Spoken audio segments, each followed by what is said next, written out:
سیدنا کعب ابن مالک رضی اللہ تعالی عنہ علیہ السلام اور ان کے ساتھ دوسرے دو اصحاب جو اصحاب بدر میں سے تھے، مرارہ بن ربیع اور ہلال بن امیہ. مرارہ بن ربیع عین آتا ہے اینڈ پہ، اور ہلال ابن امیہ، یہ دونوں بدری صحابہ تھے. اور حضرت کعب بن مالک یہ بدری نہیں تھے، لیکن یہ غزوہ بدر سے بہت پہلے مسلمان ہو چکے تھے، اس وقت شریک نہیں ہوئے، لیکن یہ اس سے بھی ایک افضل ایک بینچ مارک میں شریک ہوئے. جو عقبہ کی رات اہل مدینہ نے حضور کے ہاتھوں پہ بیعت کی تھی، جس کے سبب ہجرت مدینہ ہوئی تھی، اور انہوں نے حضور کی گارنٹی لی تھی، یہ اس میں شامل تھے چند اصحاب میں جو نبی علیہ السلام کے میزبان بنے.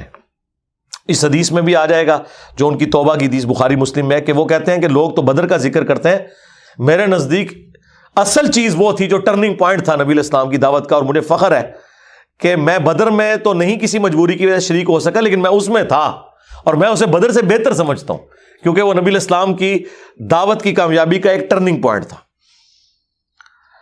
وَعَلَى الثَّلَاثَةِ الَّذِينَ خُلِّفُوا، اور اللہ تعالیٰ نے رحمت فرمائی، اللہ تعالیٰ متوجہ ہوا ان تین لوگوں پر جو پیچھے رہ گئے تھے. کون کون سے؟ کعب ابن مالک، مرارہ بن ربیع اور ہلال بن امیہ. یہ تین اصحاب، جن میں دو اصحاب بدر ہیں، اور کعب بن مالک جو ہے وہ اصحاب بدر سے بھی سینئر ہے. وہ عقبہ والی رات جن لوگوں نے نبی علیہ السلام پر ایمان لائے اور عہد کیا اس حوالے سے کہ آپ کو ہم وہاں لے کر جائیں گے مدینہ شریف ایک آلٹرنیٹو بیس کے طور پر، وہ ان میں شامل تھے. تو اللہ تعالیٰ ہمارا جو پیچھے رہ گئے غزوہ تبوک کے موقع پر، تو اللہ نے پھر ان کی توبہ قبول کی. لیکن سرکار یہ جس طریقے سے توبہ قبول ہوئی ہے، اللہ نہ کرے کہ کسی کی زندگی میں یہ آزمائش آئے. وہ میں حدیث ورڈ بائی ورڈ انشاءاللہ آپ کو پڑھ کے سناؤں گا تو آپ کو پتہ چلے گا. امام بخاری نے پورا باب باندھا ہے کعب بن مالک کی توبہ کا بیان، حدیث بخاری میں بھی ہے، مسلم میں بھی. حتی اذا ضاقت علیہم الارض بما رحبت، یہاں تک کہ زمین اپنی وسعت کے باوجود ان پہ تنگ ہو گئی، کیونکہ ان کا سوشل بائیکاٹ ہو گیا تھا. نبی علیہ السلام نے یہاں تک فرما دیا اب ان سے بات بھی کسی نے نہیں کرنی. آخری 10 دن میں تو کہا کہ بیویاں بھی ان کو چھوڑ دیں ان کے حال پہ. اتنا مشکل وقت. وضاقت علیہم انفسہم، اور ان کی جانیں خود اپنے اوپر بوجھ بن گئیں، یعنی وہ تو سمجھ لیں کہ چلتی پھرتی لاشیں بن گئی. اللہ کے نبی موجود ہوں جن پہ آپ ایمان لائے ہوں، اور ان کی آواز پہ آپ نے لبیک نہیں کہا، اور اللہ کے نبی ایسے ناراض ہیں کہ بھئی اب اللہ ہی فیصلہ کرے گا.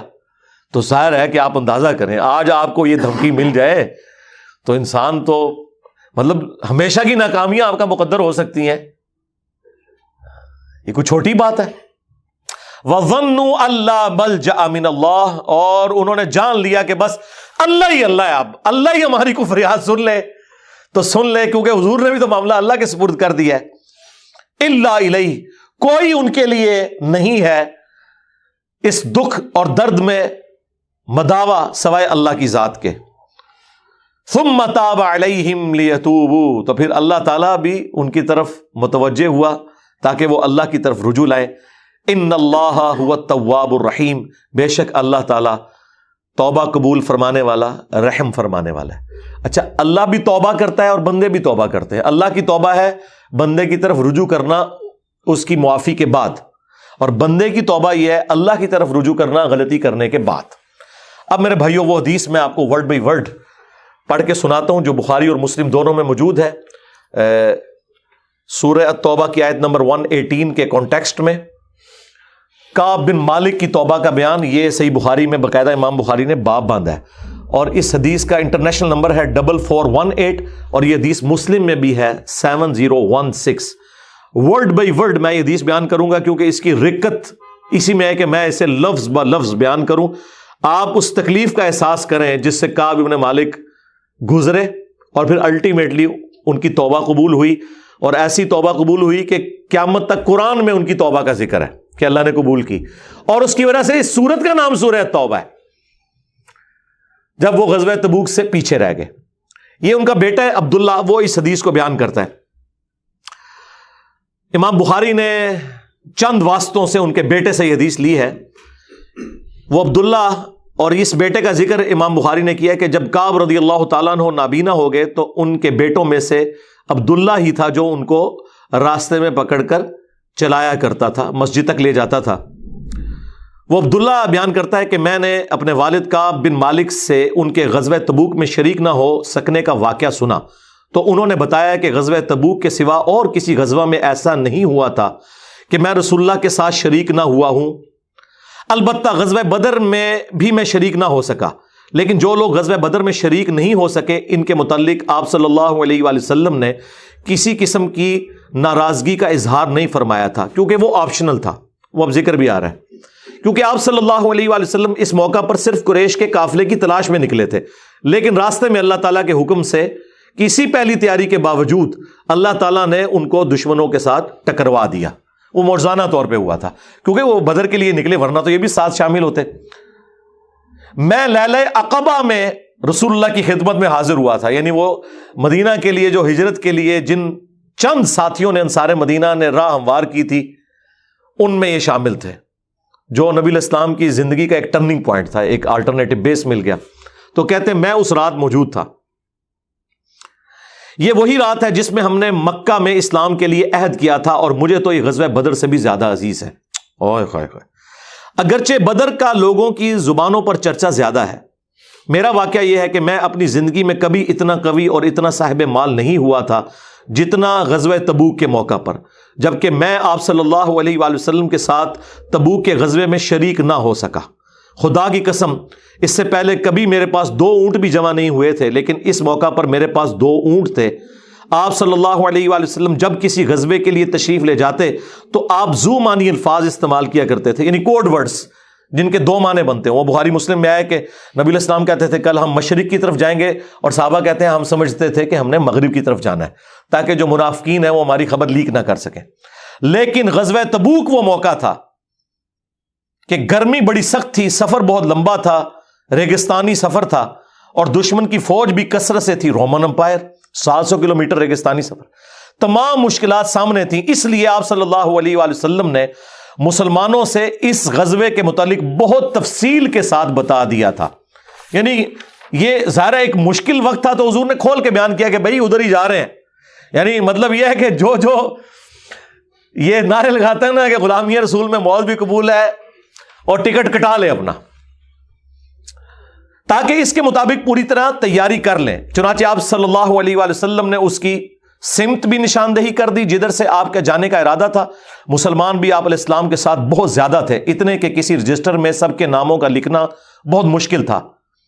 کعب کہتے ہیں کہ کوئی بھی شخص اگر اس غزوے میں شریک نہ ہونا چاہتا تو وہ خیال کر سکتا تھا کہ اس کی غیر حاضری کا کسی کو پتہ نہیں چلے گا سوائے اس کے کہ اس کے متعلق وہی نازل ہو. تو حضرت کعب کا کیا عقیدہ تھا کہ نبی علیہ السلام ان کے صحابہ کے پاس علم غیب نہیں تھا جب تک کہ اللہ تعالیٰ وحی کے ذریعے نہ بتا دے. تو باب شاہی کوئی نہیں. ہاں ایسے میں بولا کہ نہ بولا، میرے نبی سا ہے ہی کوئی نہیں، تیرے باب شاہی کوئی نہیں. اور یہ عقیدہ صحابہ کا کہ علم غیب یہ ہے کہ اللہ بتائے. آپ صلی اللہ علیہ وآلہ وسلم جب اس غزوے کے لیے تشریف لے جا رہے تھے تو پھل پکنے کا زمانہ تھا اور سایہ میں بیٹھ کر لوگ آرام کرتے تھے. اچھا دیکھیں اللہ کی آزمائش کہ پھل پک کے تیار ہو جائے تو آپ نے ٹائملی اتارنا ہے، اگر آپ نے نہیں اتارا تو وہ تو آپ کی پورے سال کی اکانومی اس سے وابستہ ہے. اللہ نے عین اس ٹائم پہ آزما لیا کہ ٹھیک ہے اب تم نبی کے ساتھ جاؤ. اب بعد میں بھی بھوک نظر آ رہی ہے. کہتے ہیں لوگ بیٹھ کے نہ چوراہوں پہ یہی باتیں کرتے تھے. آپ صلی اللہ علیہ وآلہ وسلم بھی تیاریوں میں مصروف تھے اور آپ کے ساتھ مسلمان بھی، لیکن میں روزانہ سوچا کرتا تھا کہ کل سے میں بھی تیاری کروں گا. وہی جو آج کہتے ہیں جی کل تو انشاءاللہ داڑھی بھی رکھ لینی ہے، بس میرے بچیوں کے ہاتھ پیلے ہو جائیں تو میں تو مسجد میں بیٹھا رہوں گا. یہ وہی چیز ہے، یہ ہر انسان پہ اسے طول عمل کہتے ہیں، لمبی امیدیں لگانا. میں روزانہ اسے ٹالتا رہا. مجھے اس کا یقین تھا کہ میں تیاری کر لوں گا، مجھے آسانیاں میسر تھی. یوں ہی وقت گزرتا رہا اور آخر لوگوں نے اپنی تیاریاں بھی مکمل کر لی اور آپ صلی اللہ علیہ وآلہ وسلم مسلمانوں کو ساتھ لے کر روانہ بھی ہو گئے. اس وقت تک میں نے کوئی تیاری نہیں کی تھی. اس موقع پر میں نے اپنے دل کو یہی سمجھایا کل یا پرسوں تک تیاری کر لوں گا، پھر لشکر سے تیزی سے جا کر مل جاؤں گا. کوچ کے بعد دوسرے دن بھی میں نے تیاری کے لیے سوچا لیکن کچھ نہ ہو سکی. پھر تیسرے دن سوچا اور اس دن بھی کوئی تیاری نہ ہو سکی، اور یوں وقت گزرتا گیا اور اسلامی لشکر بہت آگے بڑھ گیا. غزوہ میں میرے شرکت کے لیے بات اب دور کی بات ہو گئی، اور میں یہی ارادہ کرتا رہا کہ یہاں سے چل کر اب ان تک نہیں پہنچ سکوں گا۔ تھیندے تھیندے تھی گیا، کاش میں نے ایسا کر لیا ہوتا، لیکن یہ میرے نصیب میں نہیں تھا۔ اچھا، جرم ہو جانے کے بعد آپ یہ کہہ سکتے ہیں میری تقدیر میں یہ لکھا تھا، پہلے نہیں۔ ہاں، وہ تو پھر اللہ پہ آپ بہتان مان دیں گے نا کہ میں نماز اس لیے نہیں پڑھ رہا کہ اللہ نے میرا مقدر کیا ہے کہ میں اگلی نماز نہ پڑھوں، نہ۔ ہاں، بعد میں آپ کہہ سکتے ہیں کہ میری تقدیر میں لکھا تھا کہ میں اتنا بدبخت ہوں کہ میں نماز چھوڑوں گا، اور وہ چھوڑوں گا اپنی مرضی سے، اللہ نے تو اپنے علم سے فورسی کیا ہے۔ آپ صلی اللہ علیہ وآلہ وسلم کے تشریف لے جانے کے بعد جب میں باہر نکلتا تو مجھے بڑا دکھ ہوتا، اوئے ہوئے، کیونکہ یا تو وہ لوگ نظر آتے تھے جن کے چہروں سے نفاق ٹپکتا تھا، ہاں، اب پیچھے رہنے والے تو وہ تھے جو ہے ہی منافقین تھے شکلوں سے، ٹھیک ہے، یا پھر وہ لوگ تھے جنہیں اللہ نے معذور اور ضعیف قرار دے کر معاف کر دیا تھا۔ وہ سورہ توبہ میں 92 نمبر آیت میں گزرا ہے نا کہ وہ لوگ پھر رسول اللہ سے اس حال میں واپس ہوتے ہیں کہ ان کی آنکھیں آنسوؤں سے تر ہوتی ہیں کہ نہ حضور انہیں کوئی سواری دے سکتے ہیں، غریب لوگ ہیں، اور وہ لوگ بھی جو مریض ہیں ان کو اللہ تعالیٰ نے اس حوالے سے چھٹکارا دے دیا۔ آپ صلی اللہ علیہ وآلہ وسلم نے میرے بارے میں کسی سے کچھ نہیں پوچھا، لیکن جب آپ تبوک پر پہنچے تو وہیں ایک مجلس میں آپ نے دریافت کیا کہ کعب نے کیا کیا۔ آپ نظروں میں تو تھا نا جی، خاص بندے جو ہوتے ہیں وہ نظروں میں تو ہوتے ہیں، یعنی یہ تو ایکسپیکٹ ہی نہیں نہ کیا جا سکتا کہ مین ٹیم ممبر پیچھے رہ جائے، تو اس سے اندازہ لگائے کہ حضرت کعب بن مالک کو چھوٹے بندے نہیں تھے۔ بنو سلمہ کے ایک صاحب نے کہا یا رسول اللہ اس کے غرور نے اسے آنے نہیں دیا۔ اس پر حضرت معاذ ابن جبل بولے تم نے بری بات کہی، یا رسول اللہ خدا کی قسم ہمیں ان کے متعلق خیر کے سوا اور کچھ معلوم نہیں۔ تو نبی علیہ السلام نے اس کے جواب میں کچھ نہیں فرمایا۔ دیکھیں انہوں نے پوری رپورٹ لی ہے پیچھے سے کہ کیا کچھ ہوتا رہا وہاں۔ اب حضور نے کوئی ورڈنگ دی، ظاہر ہے نبی علیہ السلام کو بھی غصہ تھا۔ کعب بن مالک رضی اللہ تعالیٰ عنہ نے بیان کیا کہ جب مجھے معلوم ہوا کہ نبی علیہ السلام واپس تشریف لا رہے ہیں تو اب مجھ پر فکر سوار ہونے لگی، اور میرا ذہن کوئی ایسا جھوٹا بہانہ تلاش کرنے لگا جس سے میں کل حضرت کی ناراضگی سے بچ سکوں۔ دیکھیں وہ بھی عام انسان تھے، اتنے اولو العزم صحابہ، لیکن ظاہر نفس تو ہر بندے کے ساتھ لگا ہے، وہ بھی سوچ رہے ہیں کہ یار چلو میں بہانہ کر لوں گا، کوئی مجبوری تھی۔ اوئے ہوئے ہوئے ہوئے، اپنے گھر کے ہر عقل مند آدمی سے اس کے متعلق میں نے مشورہ بھی کی، لیکن جب مجھے معلوم ہوا کہ نبی علیہ السلام مدینے سے بالکل قریب آ چکے ہیں تو غلط خیالات میرے ذہن سے بالکل نکل گئے، اور مجھے یقین ہو گیا کہ اس معاملے میں جھوٹ بول کر اپنے آپ کو کسی طرح محفوظ نہیں کر سکتا۔ چنانچہ میں نے سچی بات کہنے کا پختہ ارادہ کر لیا۔ صبح کے وقت حضرت جب تشریف لائے تو آپ صلی اللہ علیہ وآلہ وسلم جب کسی سفر سے واپس آتے تھے تو آپ کی یہ مبارک عادت تھی کہ پہلے مسجد میں تشریف لے جا کر 2 رکعت نوافل پڑھتے، پھر لوگوں کے ساتھ مجلس میں بیٹھتے۔ جب آپ اس عمل سے فارغ ہو چکے تو آپ کی خدمت میں لوگ آنے لگے جو غزوہ میں شریک نہیں ہوئے تھے، اور قسم کھا کھا کر اپنے عذر بیان کرنے لگے، اور ایسے لوگوں کی تعداد 80 کے قریب تھی، یعنی 80 لوگ ایسے تھے جو جھوٹے بہانے لگا رہے تھے۔ آپ صلی اللہ علیہ وآلہ وسلم نے ان کے ظاہر کو قبول فرما لیا اور ان سے دوبارہ سے عہد بھی لے لیا، ان کے لیے دعائے مغفرت بھی کی۔ دیکھو جی، آپ لوگ تو کہتے ہیں کوئی بزرگ دعا کر دے، حضور نے بھی دعائے مغفرت کر دی ہے، لیکن اللہ نے کراس پھیر دیا ہے۔ ہاں، یہ ذہن میں رکھیں، آپ نے بہانہ بھی قبول کر لیا، دوبارہ سے بیعت بھی کر لی، چلو تجدید عہد بھی ہو گیا جی، اگر بیعت ٹوٹ گئی تو دوبارہ ہو گئی، اور دعا بھی کر دی، اور ان کے باطن کو اللہ کے سپرد کر دیا۔ کیا بات ہے جی، یہ میرے نبی کا ہی جگر ہے جی، شکلوں سے بھی پہچان لیا ہے، صحابہ اگر پہچان ہے کا باطن کا معاملہ اللہ جانے، اس کے بندے جانے۔ اس کے بعد میں حاضر ہوا، میں نے سلام کیا تو آپ علیہ السلام مسکرائے، آپ کی مسکراہٹ میں ناراضگی تھی۔ آپ نے فرمایا آؤ، میں چند قدم چل کر آپ کے سامنے بیٹھ گیا۔ آپ نے مجھ سے دریافت کیا کہ تم غزوہ میں کیوں شریک نہیں ہوئے، کیا تم نے کوئی سواری نہیں خریدی تھی؟ میں نے عرض کیا میرے پاس سواری موجود تھی، اللہ کی قسم اگر میں آپ کے سوا کسی دنیا دار شخص کے سامنے آج بیٹھا ہوتا تو کوئی نہ کوئی بہانہ کر لیتا اور اس کی ناراضگی سے بچ جاتا۔ مجھے خوبصورتی کے ساتھ گفتگو کا سلیقہ بھی معلوم ہے، لیکن اللہ کی قسم مجھے یقین ہے کہ اگر آج میں آپ کے سامنے کوئی جھوٹا بہانہ کر بھی دوں اور آپ راضی بھی ہو جائیں تو بہت جلد اللہ تعالیٰ آپ کو مجھ سے ناراض کر دے گا۔ کیونکہ میں بظاہر تو بہانہ کروں گا لیکن اللہ تو وحی کے ذریعے آپ کو بتا دے گا یہ جھوٹ بول رہا ہے. اس کی بجائے اگر میں آپ سے سچی بات کروں تو یقیناً آپ کو میری طرف سے ناراضگی تو ہوگی، لیکن اللہ سے مجھے امید ہے کہ وہ مجھے معاف کر دے گا.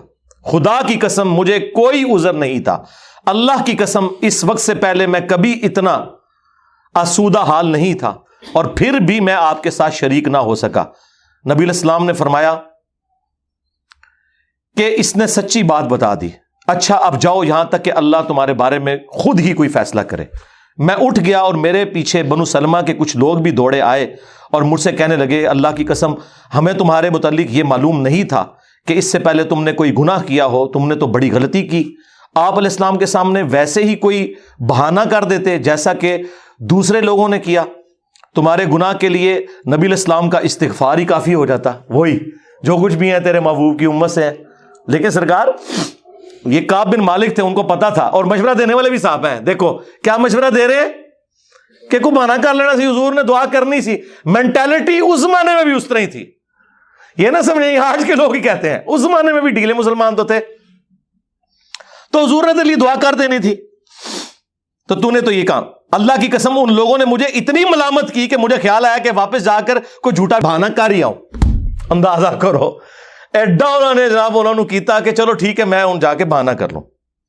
پھر میں نے ان سے پوچھا کیا میرے علاوہ کسی اور نے بھی کوئی ایسا عذر بیان کیا ہے؟ تو انہوں نے بتایا کہ ہاں 2 حضرات اور ہیں جنہوں نے معذرت کی جس طرح تم نے کی، اور انہیں بھی وہی جواب ملا جو تمہیں ملا. میں نے پوچھا وہ کون ہے؟ تو انہوں نے بتایا کہ مرارہ بن ربیع اور ہلال بن امیہ رضی اللہ عنہما. ان 2 ایسے صحابہ کا نام انہوں نے لے دیا جو صالح تھے اور اصحاب بدر بھی تھے. ان کا طرز عمل میرے لیے نمونہ بن گیا. انہوں نے کہا اگر یہ 2 بدری صحابی بھی ان کے ساتھ بھی یہی کچھ ہوا ہے نا تو میں اچھے لوگوں کی فہرست میں اب شامل ہو جاؤں، میں اب پکا رہوں. ان کا طرز عمل میرے لیے نمونہ بن گیا. چنانچہ انہوں نے جب ان بزرگوں کا نام لیا تو میں اپنے گھر چلا آیا. آپ علیہ السلام نے لوگوں کو ہم سے بات چیت کرنے سے ممانعت کر دی. لو جی سوشل بائیکاٹ ہو گیا. اللہ اکبر. بہت سے لوگ جو غزوے میں شریک نہیں ہوئے تھے ان میں سے صرف ہم 3 تھے. لوگ ہم سے الگ رہنے لگے اور سب لوگ بدل گئے. ایسا نظر آتا تھا کہ ہم سے ساری دنیا بدل گئی ہے، ہمارا اس سے کوئی واسطہ ہی نہیں. 50 دن تک ہم اسی حال میں رہے. میرے 2 ساتھیوں نے تو اپنے گھروں سے نکلنا ہی چھوڑ دیا، ہر وقت روتے رہتے تھے. لیکن میرے اندر ہمت تھی، میں باہر نکلتا تھا، مسلمانوں کے ساتھ نماز میں بھی شریک ہوتا تھا اور بازاروں میں بھی گھومتا تھا، لیکن کوئی شخص مجھ سے بولتا نہیں تھا. میں نبی علیہ السلام کی خدمت میں بھی حاضر ہوتا، آپ کو سلام بھی کرتا. جب آپ نماز کے بعد مجلس میں بیٹھتے تو میں اس کی جستجو میں لگا رہتا کہ دیکھوں سلام کا جواب دیتے ہیں یا نہیں، اور میری نظر حضور کے ہونٹوں کی طرف ہوتی کہ جواب میں ہلے یا نہیں. کنکھیوں سے دیکھتے رہتے آپ حضور جواب بھی نہیں دے رہے.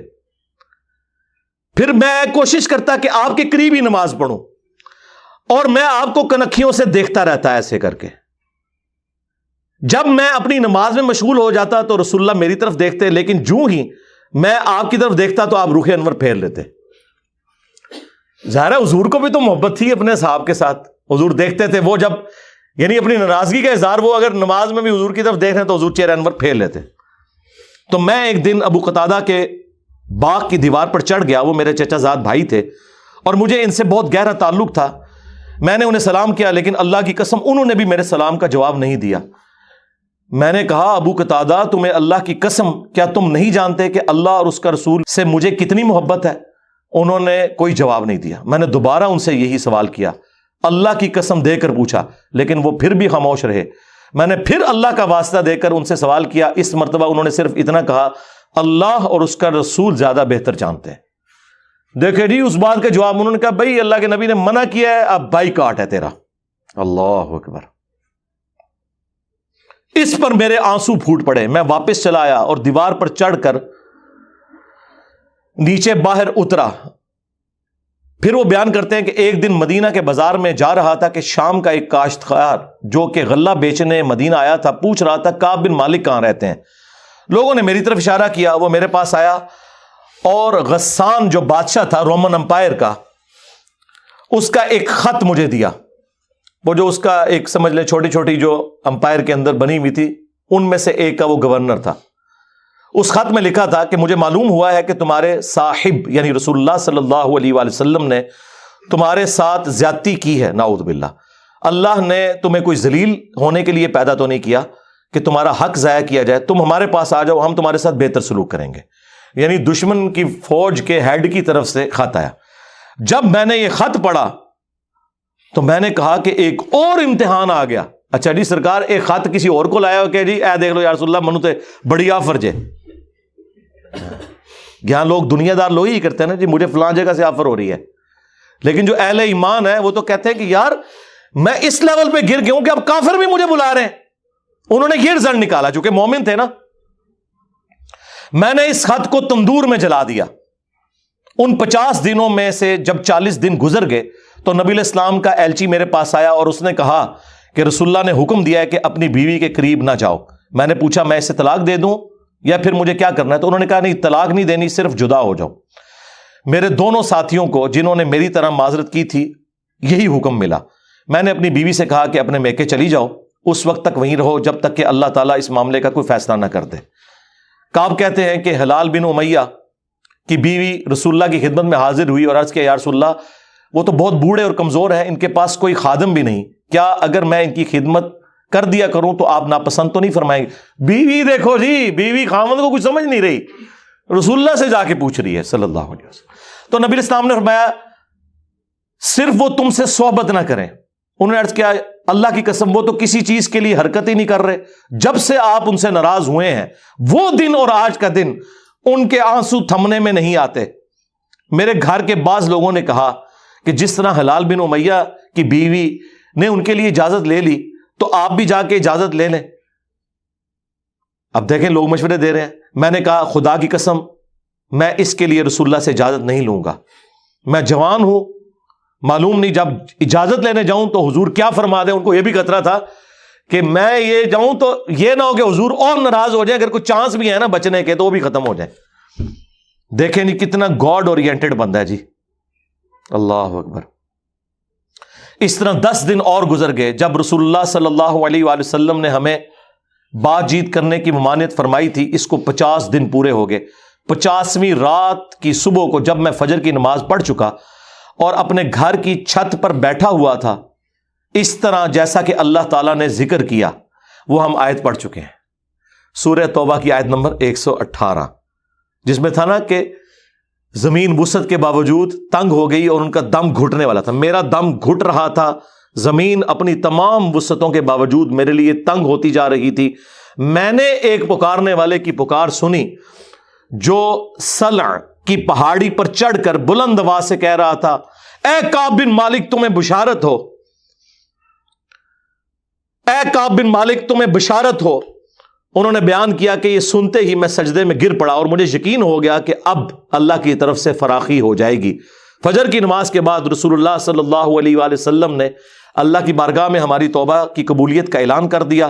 لوگ میرے پاس بشارت دینے کے لیے آنے لگے اور میرے 2 ساتھیوں کو بھی جا کر بشارت دی۔ ایک صاحب زبیر بن عوام اپنا گھوڑا دوڑاتے ہوئے آئے، ادھر قبیلہ اسلم کے ایک صحابی نے پہاڑی پر چڑھ کر آواز دی اور وہ آواز گھوڑے سے زیادہ تیز تھی۔ جن صحابی نے پہاڑی سے آواز دی تھی جب وہ میرے پاس بشارت دینے آئے تو میں نے اپنے دونوں کپڑے اتار کر بشارت کی خوشی میں انہیں دے دیے۔ اللہ کی قسم اس وقت ان 2 کپڑوں کے سوا دینے کے لیے میرے پاس اور کچھ نہ تھا۔ پھر میں نے ابو قتادہ سے 2 کپڑے ادھارے مانگے اور رسول اللہ کی خدمت میں حاضر ہوا۔ جوگ در جوگ لوگ مجھ سے ملاقات کرتے جا رہے تھے اور مجھے توبہ کی قبولیت پر بشارت دیتے جا رہے تھے۔ اللہ کی بارگاہ میں توبہ کی قبولیت مبارک ہو۔ کعب رضی اللہ تعالیٰ عنہ بیان کرتے ہیں کہ آخر میں مسجد میں داخل ہوا تو رسول اللہ صلی اللہ علیہ وآلہ وسلم تشریف رکھتے تھے، چاروں طرف صحابہ کا مجمع تھا۔ طلحہ بن عبید اللہ دوڑ کر میری طرف آئے اور مجھ سے مصافحہ کیا اور مبارکباد دی۔ اللہ کی قسم وہاں موجود مہاجرین میں سے کوئی شخص بھی میرے آنے پر کھڑا نہ ہوا۔ طلحہ رضی اللہ تعالیٰ عنہ کا یہ احسان میں کبھی نہیں بھولوں گا کہ انہوں نے کھڑے ہو کر میرا استقبال کیا۔ جب میں نے رسول اللہ کو سلام کیا تو آپ علیہ السلام کا چہرہ مبارک خوشی اور مسرت سے دمک اٹھا۔ اس مبارک دن کے لیے تمہیں بشارت ہو، اس مبارک دن کے لیے تمہیں بشارت ہو، جو تمہاری عمر کا سب سے مبارک دن ہے۔ واقعی جی اس سے بڑی کوئی مبارک بات نہیں ہو سکتی کسی شخص کے لیے کہ اللہ تعالیٰ اس کی توبہ کی اناؤنسمنٹ کرتے اور پھر قیامت تک قرآن میں وہ آیات پڑھی جائیں۔ انہوں نے بیان کیا کہ میں نے عرض کیا یا رسول اللہ یہ بشارت آپ کی طرف سے ہے یا اللہ کی طرف سے؟ فرمایا نہیں، اللہ کی طرف سے۔ اور نبی علیہ السلام جب کسی بات پر خوش ہوتے تو چہرہ مبارک روشن ہو جاتا تھا، ایسے جیسے چاند کا ٹکڑا ہو۔ آپ کی مسرت ہم چہرہ مبارک سے سمجھ جاتے تھے۔ پھر جب میں آپ کے سامنے بیٹھ گیا تو عرض کیا یا رسول اللہ اپنی توبہ کی قبولیت کی خوشی میں اپنا مال اللہ اور اس کے رسول کی راہ میں صدقہ کر دوں؟ آپ نے فرمایا لیکن کچھ مال اپنے پاس رکھ لو، یہ زیادہ بہتر ہے۔ میں نے عرض کیا کہ پھر میں خیبر کا حصہ اپنے پاس رکھ لیتا ہوں۔ پھر میں نے عرض کیا یا رسول اللہ اللہ نے مجھے سچ بولنے کی وجہ سے نجات دی، اب میں اپنی توبہ کی قبولیت کی خوشی میں آپ سے یہ وعدہ کرتا ہوں کہ جب تک زندہ رہوں گا سچ کے سوا کوئی بات زبان پر نہیں لاؤں گا۔ بس اللہ کی قسم جب سے میں نے رسول اللہ کے سامنے یہ عہد کیا صلی اللہ علیہ وآلہ وسلم، میں کسی ایسے مسلمان کو نہیں جانتا کہ جسے اللہ نے سچ بولنے کی وجہ سے اتنا نوازا ہو جتنی نوازشات مجھ پر کی سچ بولنے کی وجہ سے۔ جب سے میں نے نبی علیہ السلام کے سامنے یہ عہد کیا پھر آج تک میں نے کبھی جھوٹ بولنے کا ارادہ بھی نہیں کیا، اور مجھے امید ہے کہ اللہ تعالیٰ باقی زندگی بھی مجھے اس سے محفوظ رکھے گا۔ اور اللہ نے اپنے رسول پر آیت نازل کی، اور وہی آیت نمبر 118 اور 119 نمبر، یقیناً اللہ تعالیٰ نے نبی مہاجرین اور انصار کی توبہ قبول کی، اور پھر وَكُونُوا مَعَ الصَّادِقِينَ تک۔ خدا کی قسم اللہ تعالیٰ کی طرف سے اسلام کے لیے ہدایت کے بعد میری نظر میں رسول اللہ کے سامنے سچ بولنے سے بڑھ کر اللہ کا مجھ پر کوئی اور انعام نہیں ہوا کہ میں نے جھوٹ نہیں بولا اور اس طرح اپنے آپ کو ہلاکت سے بچا لیا۔ جیسا کہ جھوٹ بولنے والے ہلاک ہوئے، نزول وحی کے زمانے میں جھوٹ بولنے والوں پر اللہ تعالیٰ نے اتنی شدید وعید فرمائی جتنی شدید وعید کسی اور کے لیے نہیں تھی۔ اور وہ سورہ التوبہ کی آیت نمبر 96 کا انہوں نے پھر یہاں پہ حوالہ دیا کہ ان قریب جب تم اے نبی واپس جاؤ گے تو یہ جھوٹے بہانے کریں گے، اور اگر تم ان سے راضی بھی ہو جاؤ اللہ تعالیٰ ان سے راضی نہیں ہوگا۔ کعب کہتے ہیں کہ چنانچہ ہم 3 ان لوگوں کے معاملے سے جدا رہے جنہوں نے رسول اللہ کے سامنے جھوٹی قسمیں کھائی تھیں اور آپ نے ان کی بات مان بھی لی تھی اور ان سے بیعت بھی لے لی اور ان کے لیے دعائے مغفرت بھی کی۔ ہمارا معاملہ رسول اللہ نے چھوڑ دیا اور اللہ نے خود اس کا فیصلہ کیا، اور پھر اللہ تعالیٰ نے یہ آیت نازل کی جو ہم نے یہ پڑھی سورہ التوبہ کی آیت نمبر 118، وَعَلَى الثَّلَاثَةِ الَّذِينَ خُلِّفُوا حَتَّى إِذَا ضَاقَتْ عَلَيْهِمُ الْأَرْضُ بِمَا رَحُبَتْ وَضَاقَتْ عَلَيْهِمْ أَنفُسُهُمْ وَظَنُّوا أَن لَّا مَلْجَأَ مِنَ اللَّهِ إِلَّا إِلَيْهِ ثُمَّ تَابَ عَلَيْهِمْ لِيَتُوبُوا إِنَّ اللَّهَ هُوَ التَّوَّابُ الرَّحِيمُ۔